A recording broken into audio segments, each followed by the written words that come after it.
that we're looking at. So it'll hit the Panhandle, as you can see in this one right here, sir, and then it will go through Georgia and the Carolinas. Unfortunately, on the tail end, we do expect additional rain in the Carolinas, which could lead to additional flooding. FEMA is leaning forward, as we are with our interagency partners. We're forward deployed. We have search and rescue ready to go. We're in very close contact with state and local authorities. We've all spoken with the governor and local officials. And I'll turn it over to Brock to give additional detail. Unfortunately, this is a Gulf Coast hurricane of the worst kind because all of the elements associated with hurricanes come into play. So as you see on the left, the storm surge estimates are anywhere between 9 and 14 feet. Storm surge is going to be the worst where the eye makes landfall just to the east or south of where the eye makes landfall. Somewhere right now it's projected between Panama City, Apalachicola, and then it's going to push forward. So not only is it going to bring 14 feet of ocean water and coastal flood inundation, there'll be wave action on top of that, which is the primary driver of why we evacuate, sir. And then coupled with that, you've got over 145-mile-per-hour winds. Structures built before 2001 are not designed to handle that type of wind typically.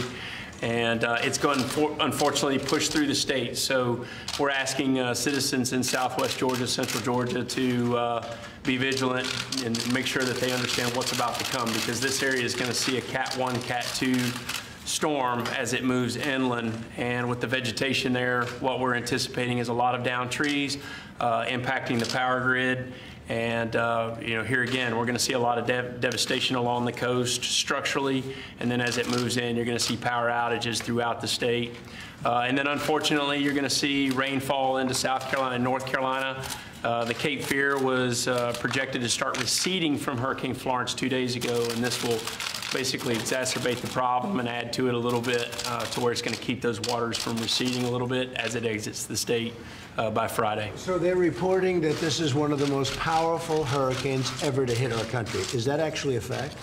So in this area, this would be the most intense hurricane that struck this area since 1851, if I remember correctly. So this would be it. Storm. Yeah.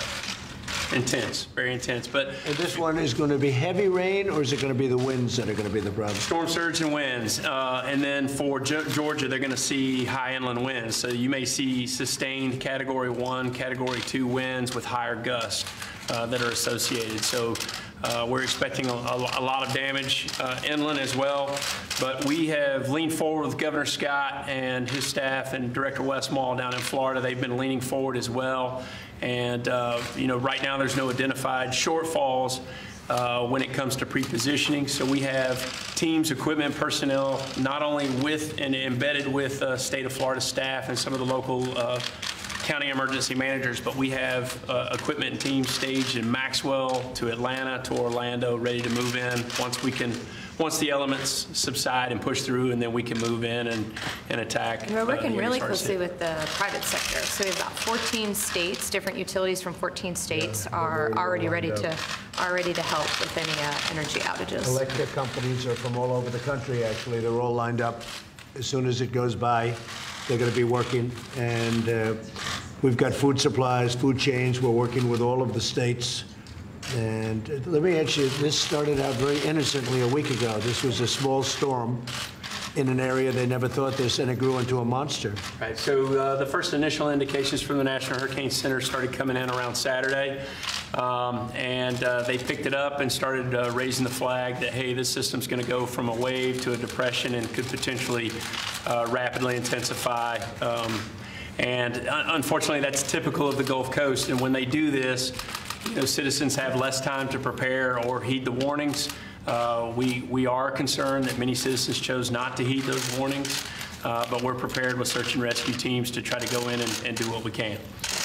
Any questions, please? Yes. Are you concerned that folks in Florida and Georgia in the storm's path weren't prepared enough, and that there aren't enough evacuations to follow up on that point? Yesterday, we were concerned that we did not like the level of evacuation activity that we were seeing, and Governor Scott kudos to him. He leaned forward, used the new wireless emergency alert capabilities that we have, and sent out text messaging last night, leaned forward and said, hey, get out of there. And so we were trying to get people to really take the storm seriously. A lot of people did heed the warning, but then there are those who chose to stay behind. And unfortunately, first responders may not be able to go in and rescue those who dial 911 at this point. Mr. President, can you give us a sense of the officials you've been in contact with? Have you spoken to the governor? I have, and the other governors, depending on what happens here, but they are all either contacted or are in the process. I had a long talk with Rick Scott, Governor Scott of Florida, very well coordinated with all of the states. And, one of the things that must be said is it's not so easy for some of these people to leave. Some of the areas are very poor. Not easy for a person without the necessary money to leave. So what we've done is we've sent buses, we've sent a lot of different, we're doing a lot of different things to try and remove people from the area, but a lot of people are very poor in certain of those areas, and it's very tough for them to leave. That's one of the problems you're finding, I guess. Huh? Yeah, in some cases, what we ask to do on Blue Sky Days is ask people who may not have the means or the mechanisms to get out of town to register with their local emergency management agencies, and Florida's been pretty robust in doing that so that we have some idea of how to pre-plan for that. And then, we do what we can to be able to support the movement of people. When it comes to Georgia, we're not evacuating for storm surge in Georgia. This is going to be high winds, so we're asking people to get within a facility that can withstand the winds and try to shelter in place or seek out public shelters that may be open in Southwest Georgia. But if you look at the size, how long it is, take a look at that, and the red area basically is the area where it's going to hit pretty heavily. And that's a lot of shore. It's a lot of land. There'll be 4 feet in storm surge all the way down to Tampa Bay, which is very low lying and floods very easily. But to give you that idea of the breadth of its path, it is quite large. It's almost the entire size of the Gulf. When you look at it topically, it's almost the entire size of the Gulf, and they haven't seen that. Maybe they haven't seen that at all. Nobody's seen that before. The eye diameter is pretty wide, which unfortunately is not good news as it makes landfall. So some people may say it's similar to an EF3 tornado making landfall in areas that are close to the eye. So it's. Did last year's hurricanes in the area impair the infrastructure or weaken it in any way that they would struggle to deal with this year's hurricane? Not in this area. Irma did not really heavily impact the Florida Panhandle. Most of the hit from Irma was in the southwest portion of Florida, and then moved up through and created some issues in the Jacksonville area, northeastern portion. But this area, it's been a long time since it's been hit, so the vegetation hasn't been stressed, and we're going to see, a lot of damage and devastation, unfortunately, and we have to set the citizens' expectations that the power is going to be out for a while. And what FEMA's role in that is, as the Secretary was saying, our partnership with the private sector is that, we work with the Florida Power and Lights, the Gulf Powers, the Southern companies, the Georgia Powers, to be able to help them, facilitate their mutual aid to come in. And they've got power crews coming in from multiple states across the country that are already pre-staged. And when we're hit, we work with them to do what's called first push debris to get the roadways open and so that we can get them down the roadways to start fixing the power. But that's going to take some time. Mr. President, do you plan on changing any of your travel schedule? Well, we don't know. I know I was going to Pennsylvania. It looks like there are thousands of people already lined up, and probably will do that tonight. And we're going to go down here as soon as we can. We don't want to interfere with anybody, but we want to go as soon as possible. You have, right nearby, we have thousands of people going tonight, and many are there already. What time were you going to be there? What time were we planning on that? The rally tonight is scheduled for 7 o'clock. Yeah, it's about 7. You're going to go ahead? Well, I don't know what to do because you have so many people already there, and it's sort of unfair to them. So it's a mix. I'll be totally focused on this, but we're going to make a determination over the next little while. But you had people that. Is it more difficult for you to pay attention to storms if you're doing? No, because I have great people. including these two, but I have great people. It wouldn't make any difference in that sense, but I would like to be seeing what's going on. We want to get down there as soon as possible. At the same time, I don't want to go down where we're interfering with the people, first responders, the FEMA people. I want them to focus on the storm, not me. So we'll probably look to Sunday or Monday to go down and meet with the governors, meet with everybody, and do what we have to do, like we did in North Carolina, South Carolina, where that worked out really well. Now, they're going to get hit also. I mean, North Carolina and South Carolina are going to get a lot of water. Nothing like they had 2 weeks ago, but they're going to get a lot of water also, and that water is still draining out.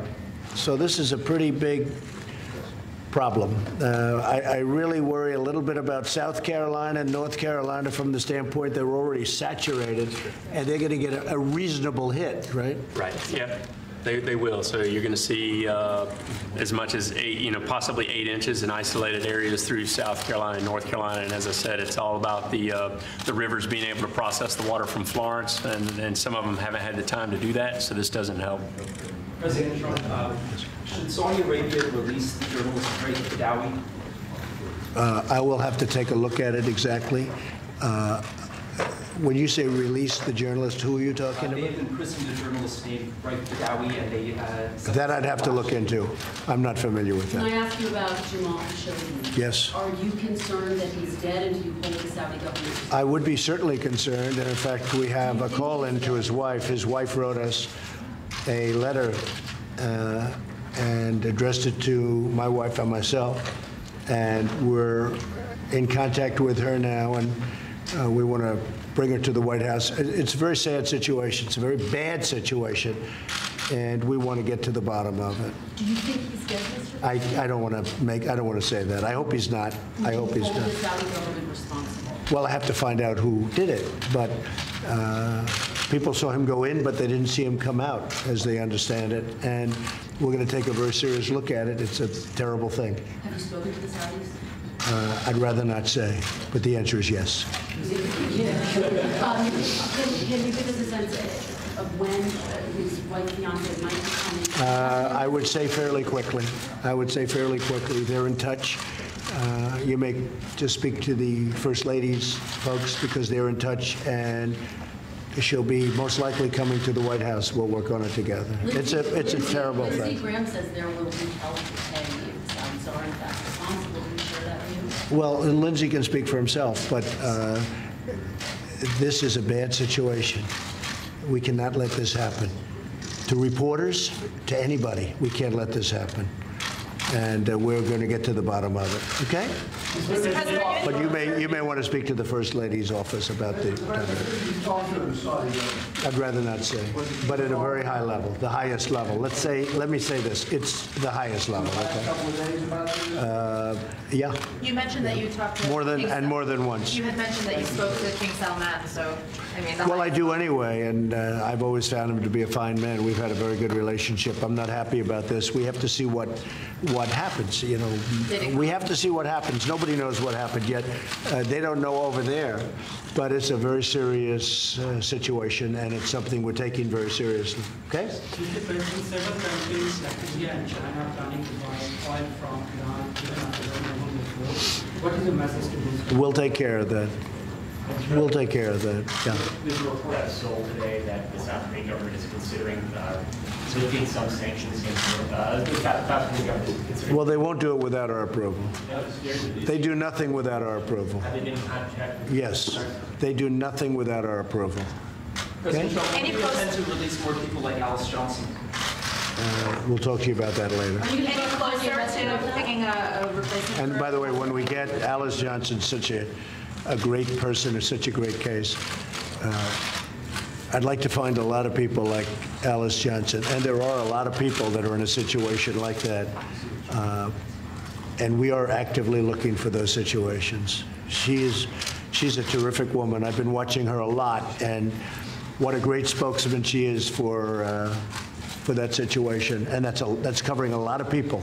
There are a lot of people like that will unfortunately be locked up for many, many years, and there's no reason for it. So we are looking for we are actively looking for other situations exactly like that.